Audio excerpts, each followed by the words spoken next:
Hello boys and girls, humans and unicorns. This is a bit different video than I normally make, because last weekend I went to VidCon Europe and I want to share my amazing and inspirational experience with you. So on Friday I woke up at 5 to go to Amsterdam. On other days I would be so annoyed the whole day, but on this day I couldn't stop smiling. I was volunteering at the registration desk with awesome volunteers from other countries and we had so much fun.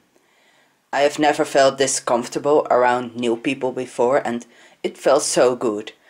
And the best thing is I went to VidCon alone, but I haven't felt alone for any moment because there were always great people around. So on Saturday and Sunday there were loads of things to do, like buying merch, panels, shows, Q&As and meet and greets. I got to meet Ollie White and Ricky Dillon, but I was mostly excited about meeting two creators I've watched for so long I can't remember when I saw the first video. I got to meet Charlie McDonnell, and a friend of me was waiting in another line and she made this awkward but cute picture of our hug. And Charlie made a selfie of us. And I got to meet Tyler Oakley. I still can't believe he hugged me. He is so adorable. He told me my nail polish was amazing and he was so happy there's a Dutch guy shorter than him. To me, he's just perfect. Something else that made me feel so happy was during the Q&A with Joey Kraseva and his boyfriend Daniel. There were volunteers running around in the audience to pick the people who could ask their question, but when there were like 5 minutes left, Daniel said to them he wanted to hear my question. I was sitting in the front row and my face was red in a second and there was a huge camera in front of me, but I still managed to ask them how they deal with people telling them they are too feminine or their voice is too high, and this was their answer. It's really tough because, I mean, you can't change who you are like that, just who you are. It's not like you can just like create a new voice or like feel a different way. It's something that like develops over time if you just feel more comfortable with yourself, and it's a struggle, but I don't know, I think as long as you own it, like, I think that's the best thing to do. Like, yeah, I went through that a lot, especially in high school. My voice, like, I finally went through puberty when I was in college. But in high school, I tried to broaden my voice and make myself seem more masculine, so I would be friends with all the jocks, and it just, like, it wasn't me, and it was really frustrating to me that people would judge me for that. But I think once you find the people that love and accept you, you can make that decision to make your own family. I remember my first few days of college, I was like, alright, new school, new me. New me, I was like, I'm a straight boy. I'm gonna like pull off being straight. So I deepened my voice like for the first 2 days, and it was so difficult because I was like, oh, you were cracking. My voice is getting tired. I don't know how long I can do this. Yeah, and then also when I got to college, it really helped because I was just myself. I didn't change who I was, and I met so many amazing gay, straight, all in between people who just love me, and it doesn't last forever. Like, the things you're going through do get better, and you will find people that love you, for you. For sure. And to end this video, I have some footage of inspirational things YouTubers said during the weekend. Number one important thing is remaining safe. And a lot of people might act like coming out is something you have to do immediately. That's not true. It is your own journey. You take it at your own pace. And things that supersede the importance of coming out and telling other people are making sure that you are safe and making sure that you are taking care of yourself. And there's no, I think it's just as brave to come out as it is to know when it's right for you. And so there's no rush. I would say if you're listening and watching, I adore you, and I think that you're great, and I think that who you are and how you identify is worth sticking around for. I think a lot of people might feel like things will never get better or things will never change where I live. I have witnessed in my lifetime a lot change, and I think it's only getting quicker and faster because of the internet.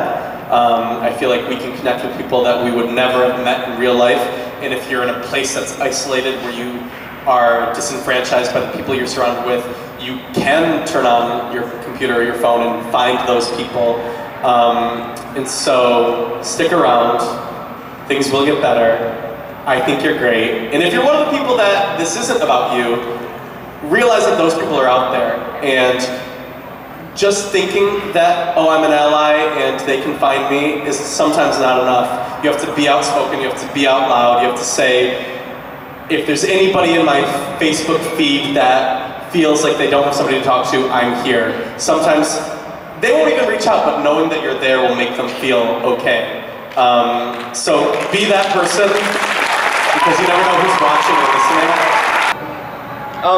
You also kind of went through a journey as well, Wally, right? In terms of your gender expression and your identity too. How did YouTube help you?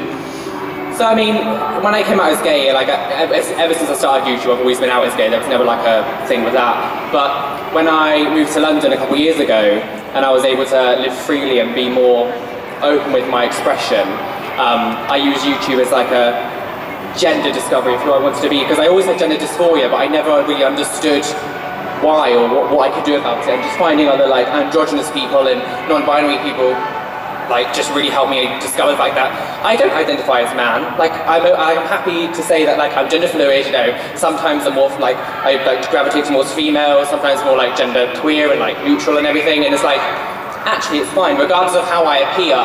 My gender can be different. Like there's so much, I feel like within that community there's sometimes people assume that because you look like a man you have to identify like a man, and it's like that's not fair to say to someone because of the way they look they can't identify as a non-binary gender, or because of the way they look they can't identify as like that other. Like it's just, to me, like I'd have to kind of fight a lot I think to understand and actually be myself, but YouTube definitely helped me to be able to do that.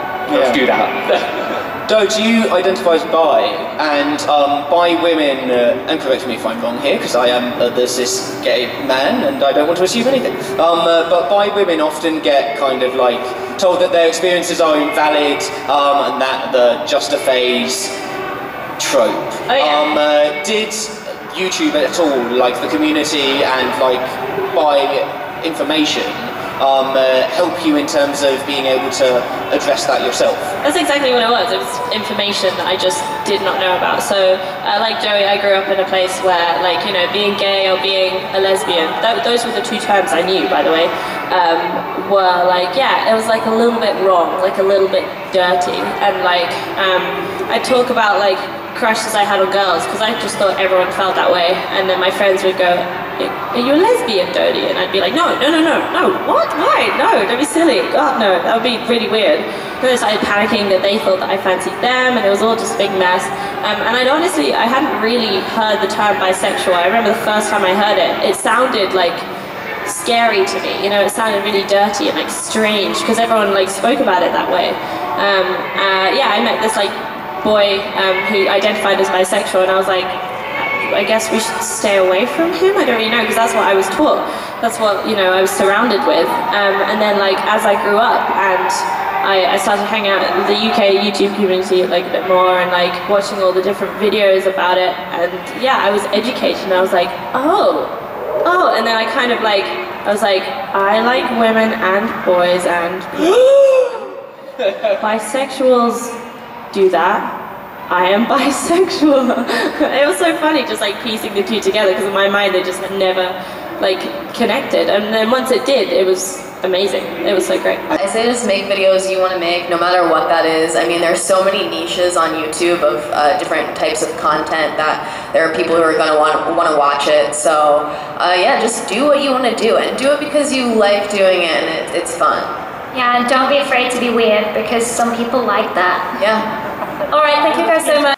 Not everyone is gonna like you, and that's okay. I wish I could really believe that, but that's advice I'd give myself now and earlier.